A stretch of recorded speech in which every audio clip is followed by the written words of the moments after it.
स्थगिती देणार आहात का? नाही.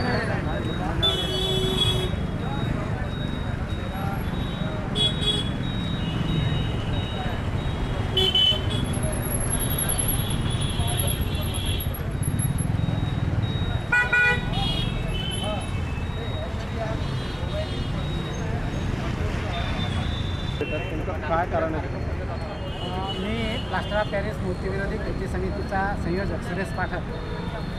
आज इथे आम्ही प्लास्टर ऑफ पॅरिस मूर्तीवर शासनाने जो 1 जानेवारी 2021पासून बंदीचा निर्णय जाहीर केलेला आहे, तो निर्णय तसाच्या तसा राहावा व संपूर्ण देशामध्ये प्लास्टर ऑफ पॅरिस मूर्तीवर बंदी यावी याच्याकरिता आम्ही शासनाला आज निवेदन देण्याकरिता आलेलो आहोत.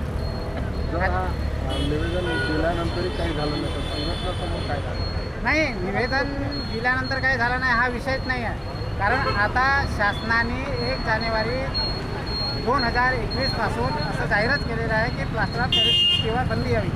परंतु याचा आमचा निवेदन देण्याचा हेतू हा आहे की काही तथाकथित अपारंपरिक POP मूर्तीचे कारखानदार उद्योजक हे जी ही शासनाने बंदी लादलेली आहे ती बंदी कशी उठवता येईल याच्यासाठी दामदंडभेद वापरून ते आपलं काहीतरी करणार आहेत आणि त्याचं सरकारला बंदीवर समर्थन द्यावं. संपूर्ण देशातून समर्थन होत आहे.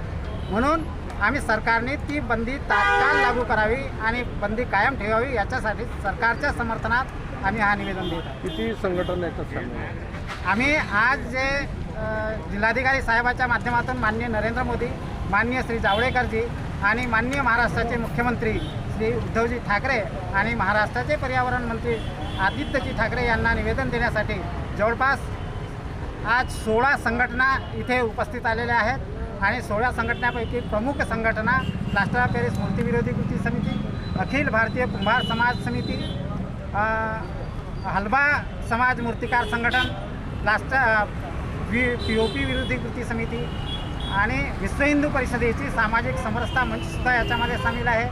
तसेच प्लस कल्चरल ऑर्गनायझेशन याच्यामध्ये सामील आहे. निसर्ग विज्ञान मंडळ याच्यामध्ये सामील आहे. अशा तमाम 16 संघटना मिळून हा आजचा निवेदन देण्याचा कार्यक्रम आम्ही इथे केलेला आहे.